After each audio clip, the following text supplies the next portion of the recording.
ಕರಿಮೆಣಸು,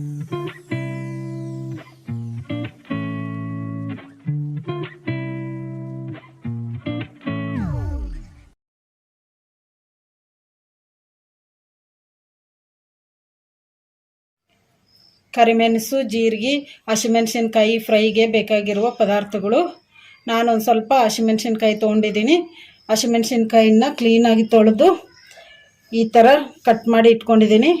ಕಟ್ ಮಾಡ್ಕೊಂಡು ಹಸಿಮೆಣಸಿನ್ಕಾಯಿಯಲ್ಲಿರೋ ಬೀಜ ಎಲ್ಲ ತೆಗೆದಿಟ್ಕೊಂಡಿದ್ದೀನಿ. ಬೀಜ ಯಾಕೆ ತೆಗೆದಿಟ್ಕೊಂಡಿದ್ದೀನಿ ಅಂದರೆ ಖಾರ ಇರ್ತೈತಿ ಅಂತ ನಾನು ಬೀಜ ಎಲ್ಲ ತೆಗೆದಿಟ್ಕೊಂಡಿದ್ದೀನಿ. ನೀವು ಬೇಕಂದರೆ ಮಿರ್ಚಿ ಬಜ್ಜಿ ಮಾಡೋ ಮಿರ್ಚಿಯಿಂದ ಕೂಡ ಮಾಡ್ಕೋಬೋದು. ಕರಿಮೆಣಸು, ಜೀರಿಗೆ, ಉಪ್ಪು, ಎಣ್ಣೆ. ನಾನು ಸ್ಟವ್ ಆನ್ ಮಾಡ್ಕೊಂಡು ಸ್ಟವ್ ಮೇಲೆ ಒಂದು ಸಣ್ಣ ಕಡಾಯಿ ಇಟ್ಕೊಂಡಿದ್ದೀನಿ. ಕಡಾಯಿ ಕೂಡ ಬಿಸಿಯಾಗಿದೆ. ಈಗ ಇದಕ್ಕೆ 1 ಸ್ಪೂನಷ್ಟು ಕರಿಮೆಣಸು ಹಾಕೋಣ. ಇವನ್ನ ಮೀಡಿಯಂ ಫ್ಲೇಮಲ್ಲಿ ಫ್ರೈ ಮಾಡ್ಕೋಬೇಕು. ಈ ಥರ ಕಲಿಸ್ಕೊಂತ ಮೆಣಸು ಫ್ರೈ ಆಗಿದಾವಲ್ಲ, ಈಗ ಇದಕ್ಕೆ 1 ಸ್ಪೂನಷ್ಟು ಜೀರಿಗೆ ಹಾಕೋಣ.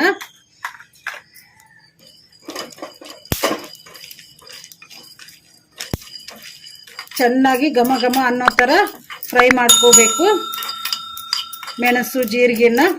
ಈಗ ಸ್ಟವ್ ಆಫ್ ಮಾಡಿಕೊಂಡು ಒಂದು ಪ್ಲೇಟಿಗೆ ತಕ್ಕೊಂಬಿಡೋಣ. ನಾವು ಫ್ರೈ ಮಾಡಿ ಇಟ್ಕೊಂಡಿರೋ ಜೀರಿಗೆ ಮೆಣಸು ಒಂದು ಪ್ಲೇಟಿಗೆ ತಕ್ಕೊಂಬಿಟ್ಟಿವಲ್ಲ, ಈಗ ಇವನ್ನ ತಣ್ಣಗಾಗಕ್ಕೆ ಬಿಡೋಣ. ನಾವು ಫ್ರೈ ಮಾಡಿ ಇಟ್ಕೊಂಡಿದ್ವಲ್ಲ ಮೆಣಸು ಜೀರಿಗೆ, ಈಗ ತಣ್ಣಗಾಗಿದ್ದಾವೆ.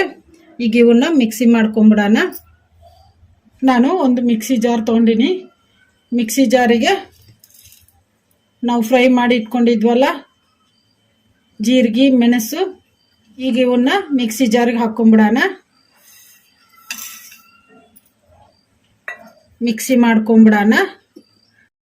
ಮಿಕ್ಸಿ ಮಾಡ್ಕೊಂಡಿವಲ್ಲ, ಮಿಕ್ಸಿ ಜಾರ್ ಮುಚ್ಚಳ ತೆಗೆದು ನೋಡೋಣ.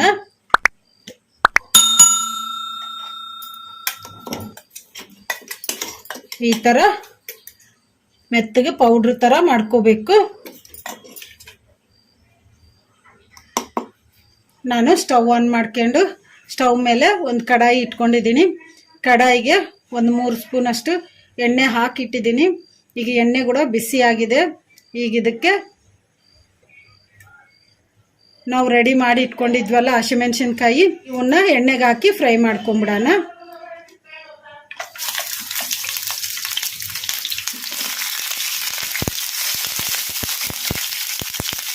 ಇವನ್ನ ಮೀಡಿಯಂ ಫ್ಲೇಮಲ್ಲೇ ಫ್ರೈ ಮಾಡ್ಕೋಬೇಕು. ಈ ಥರ ಕಲಿಸ್ಕೊಂತ ಮಿರ್ಚಿ ಕೂಡ ಫ್ರೈ ಆಗಿದ್ದಾವೆ. ಈಗ ಇವನ್ನ ಒಂದು ಪ್ಲೇಟಿಗೆ ತಕ್ಕೊಂಬಿಡೋಣ.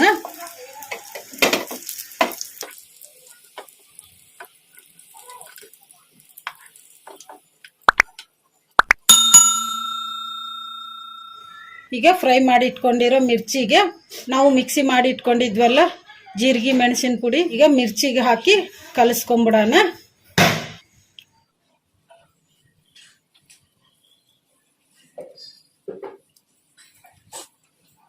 ರುಚಿಗೆ ಎಷ್ಟು ಬೇಕಷ್ಟು ಉಪ್ಪು ಹಾಕೋಣ.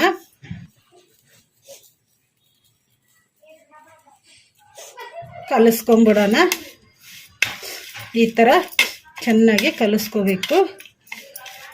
ಜೀರಿಗೆ ಮೆಣಸು ಉಪ್ಪು ಎಲ್ಲ ಮಿರ್ಚಿಗೆ ಹಿಡಿಯೋ ಥರ ಚೆನ್ನಾಗಿ ಕಲಿಸ್ಕೋಬೇಕು. ರೆಡಿಯಾಗಿದೆ ಕರಿಮೆಣಸು ಜೀರಿಗೆ ಹಸಿಮೆಣಸಿನ್ಕಾಯಿ ಫ್ರೈ. ಈಗ ಇದನ್ನು ಅನ್ನ ಸಾಂಬಾರು ಜೊತೆಗಾಗಲಿ ಅನ್ನ ಮೊಸರು ಜೊತೆಗಾಗಲಿ ಸೈಡ್ ಡಿಶ್ ಥರ ತಿನ್ಬೋದು. ಟೇಸ್ಟಿಯಾಗಿರುತ್ತೆ. ನೀವು ಟ್ರೈ ಮಾಡಿ, ಮನೆಯಲ್ಲಿ ಎಲ್ಲರೂ ಇಷ್ಟಪಡ್ತಾರೆ.